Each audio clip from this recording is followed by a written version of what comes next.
Hello, I am live. I am live. I am live. So I will wait a couple of seconds and see if we can get some folks in here.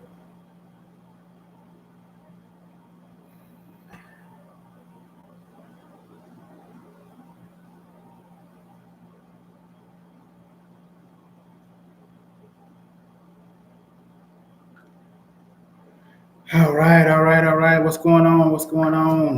Let's see, who is this in here? I'm still getting used to the YouTube live, so I have no idea how to see who this one person is. I don't know. Uh, I'm gonna stop messaging this person. So I'm gonna go ahead and get into the video. So this video topic is auction block. There is no room for confusion on the auction block. So as a dealer, you're going to find yourself standing on the auction block and you're going to be in front of the car you want to buy. You have to be prepared, okay, coming in. You have to be prepared coming in. So what that means is when you are looking at multiple cars, you need to understand those cars' values. Okay, I would recommend, you know, at least going an hour to 30 minutes before the auction start to walk the line at the very least. However, I would really recommend going the day before, or at least having a run list in your hand because you have to understand things happen so fast on the auction block. And if you're not prepared, you're gonna like freeze. You're gonna freeze because you don't know what you don't know. And it depends on the auction, right? So if you have tested the car out, you understand what the car is, at least you have a general understanding of what you're getting. You know that the engine works, you know that the transmission works, you know that the AC blows, or you know that it don't. You know that the transmission is bad, you know that the engine sucks, right? When you know these things, you're able to constructively bid on the car. So this video is really geared towards helping you guys understand what happens on the auction block. So the car rolls in on the auction block and you're standing there. You see the car, and it looks like a car that fits your program or fits what you like to buy, right? And you're standing there. You know that it fits what you like to buy, but you may not know the values. That's going to be a problem if you don't know the values because you don't know how much to pay for it. You won't know how much to pay for it. So you have to understand and be prepared when you are on the block. If you know what cars are coming in, you know what your maxes are going to be on that car. Now, the more you do it, the more you will know how much you need to pay.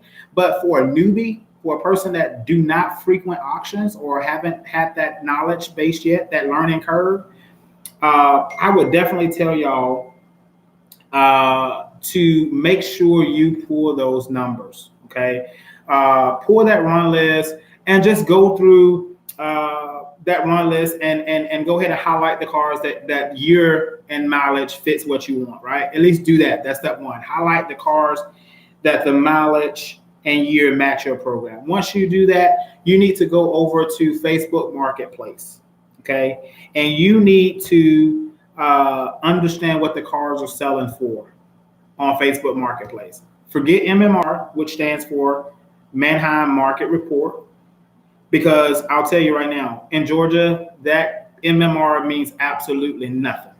Okay, I don't know about your state, but in Atlanta, MMR means nothing because the auctioneer. So if I'm sitting in front of a car and that car MMR is, let's just say $445. And what happens when the auctioneer opens the auction, opens the bid at $1,000, right? It happens every day here in Atlanta. MMR 445. Auctioneer starts the auction at $800, $900. And there you go. If you're banking on MMR and you're in the Southeast, you're going to lose. At least if you're in Atlanta, you're going to lose. That I can speak on. That I know. That I know oh so well. So what you want to do is pull that run list. And everything I'm telling y'all is based on my experience. It's not based on somebody else telling me. It's based on me learning this, being on the auction block and freezing. It happened to me today. Okay. It happened to me today. And I have been running my dealership since February of this year. And it is September. And I froze today on the auction block because I was ill prepared for this one particular car. And here's why I froze. And I'll tell you, and it's all about transparency here, man. Listen, what I don't know, I'll tell you I don't know. What I do know, I'll tell you I do know. And what I do know, I'm damn sure confident that I know it. So I was at IAA. If you guys watched my previous videos about IAA, you understand that I really didn't like IAA for a while. And I'm just now coming back around to IAA because you can't in this business, you can't cast out anything, right? You have to leave all of your options open. Auctions are every single day. They're different every single day, okay? What that means is there's opportunity every single day. So you can't, because you have one negative experience, because one auction date, the cars are crap or the cars are selling crazy. A part of this business is all about consistency. You have to keep freaking going. As much as it sucks, if you're going to auction 670 miles away from your home, that's the dues that you have to pay. If you can't find auctions that are closer, that's the dues. That's why people don't understand the car business ain't freaking easy. It's not something that you can get into overnight and make money. If you're sorry, lazy piece of crap, the car business is not for you, period. Because it's going to take you to be working 9, 10, 11, 12 hours a day. It's going to take you constantly being behind the wheel of a car. And it's going to take that level of commitment to see to your success. So anyway, I'm getting off script. But all right, so I was at IAA today. Now, IAA, you cannot move the vehicles. You cannot drive the vehicles. Hell, in Atlanta, in the Georgia area, they don't even want you to crank the car up. Now, on auction day, they're a little bit more empathetic. But on preview days, if they catch you cranking the car up, that's a problem. Now, if they don't catch you cranking the car up, I guess that's not a problem. But if they catch you cranking the car up, that's a problem. So with that being said, you don't know what you don't know. I literally just bought a 2004 Lincoln Aviator from IAA. Was that this week? Yes, that was this week. That was Tuesday.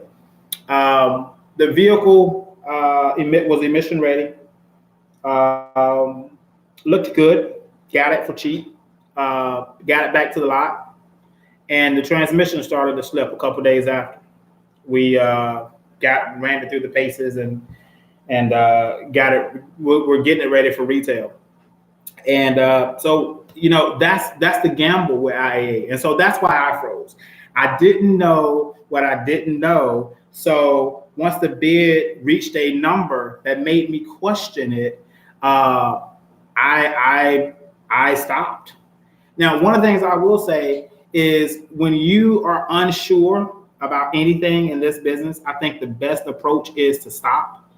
The best decision you can do for your money and for yourself is if you're unsure, don't do it. Because what happens is that uncertainty becomes your habit. And when you start making a habit of making impulsive, unsure decisions, you're opening yourself up. All right, you're opening yourself up. One of the things that I have stuck to, and I will always stick by, is not overpaying for a car. And you have to understand that is real. Now, if you're not a dealer yet, you may be saying, well, hey, just go somewhere else and buy the cars. There will come a point where you will see a trend, depending on where you are, that the numbers are just the numbers, and you're going to have to play ball or else get off the field.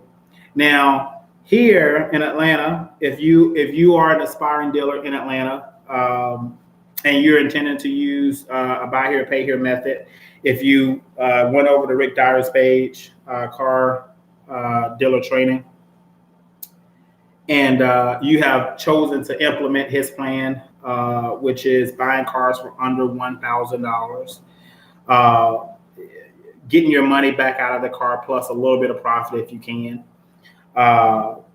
keeping your overhead on that car completely low. We don't take our cars to detail shops. We don't recondition the cars like some dealers do. When you're operating on that format and you're in Atlanta, um, I would say pack your patience. Don't be impulsive because here it is tough. It can be done. I do it. I'm doing it. I'm constantly doing it. Alabama is a lot easier. Alabama is a lot easier.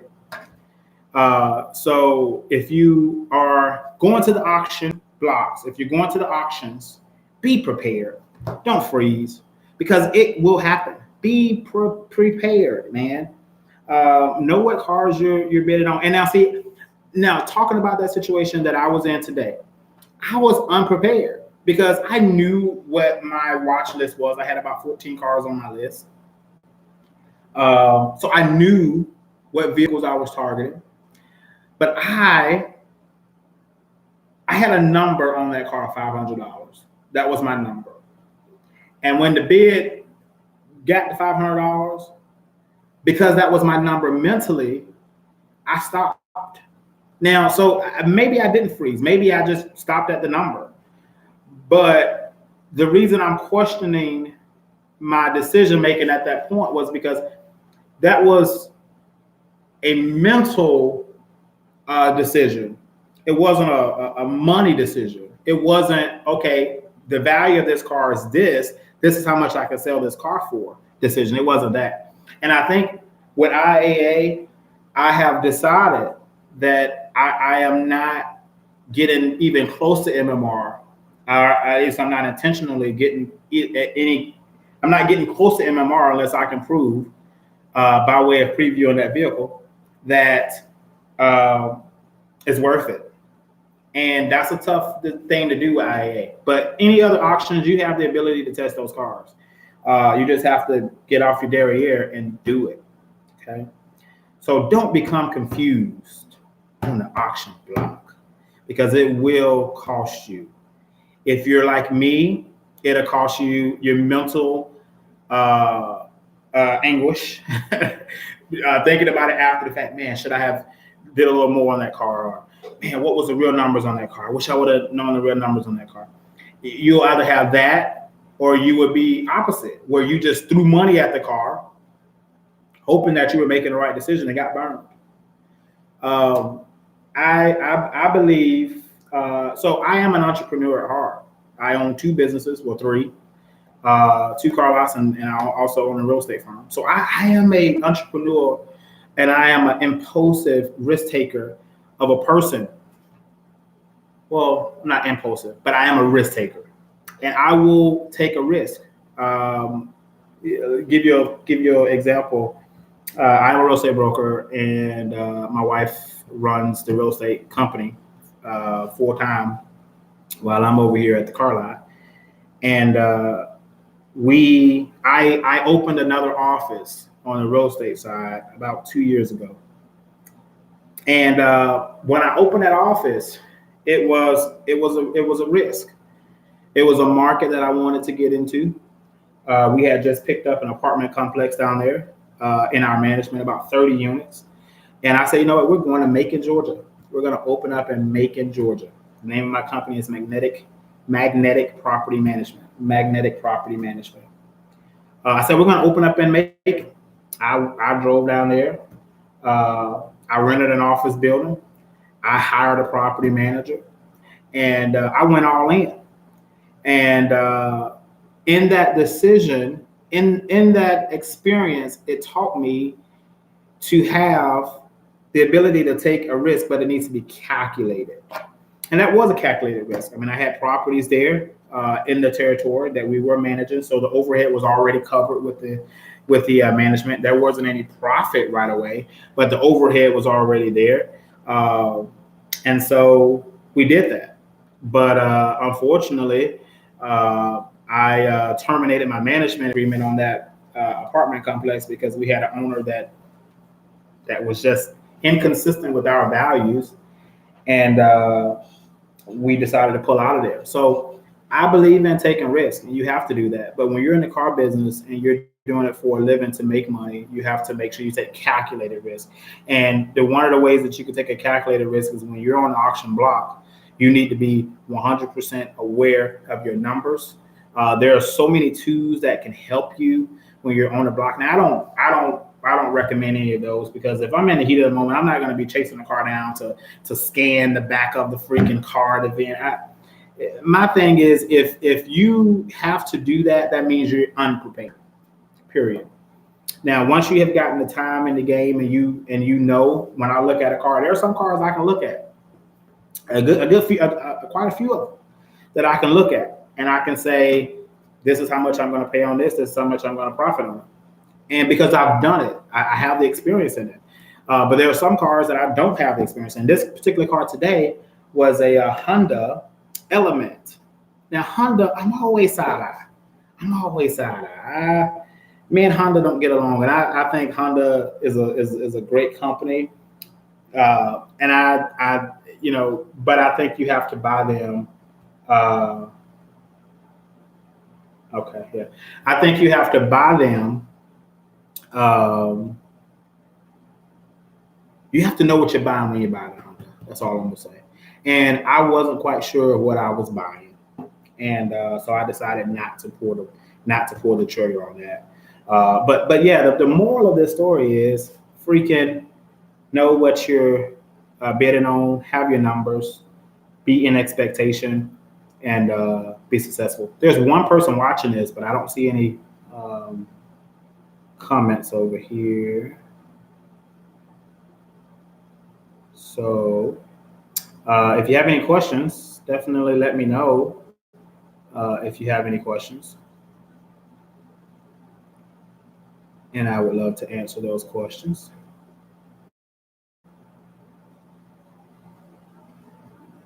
I don't see any questions. But when you watch this video, just understand the dynamic of it. The dynamic of it is to just always be prepared in what it is that you're trying to freaking do on the auction block. When that car rolls in, you need to know what your walkaway number is going to be. And if that car reaches that number, sorry, keep pushing, because that's going to serve you better than you going out there raising your dang on hand and you get burned. I would rather lose a car and keep my money than buy a piece of crap with my money any time of the day. So I'm going to go ahead and end it right here. And please like this video, share this content. It's all about just me sharing my experience as a car dealer, my ups and downs and things that I learned. I'm going to bring them back here and talk about them. And I hope that it brings a little bit of substance to you. And you're able to not duplicate some of my mistakes if I'm sharing them with you. And also definitely each one, as I used to say, I don't know where I got this from, but each one teach one, right? Each one should teach someone. So if you know something, you should teach someone what they don't know, or at least share it with them. They may know it or they may not. But if they don't know it, you have taught them something. And if they choose to make that decision or that same error, then that is up to them. That is their prerogative. But it's not on you. Okay? It is not on you. All right, guys. Thank you so much for watching. And please like, share, and subscribe again. Yeah. I think I'm going to start having some scheduled Q&As one day. Don't have enough subscribers just yet. Don't have enough engagement. Once I start to get that engagement, we will start to have some live forums to be able to talk about, well, live on YouTube. Make that very clear. And we'll go from there. So talk to y'all later. Have a good day. Sell some cars. Be successful. Take care.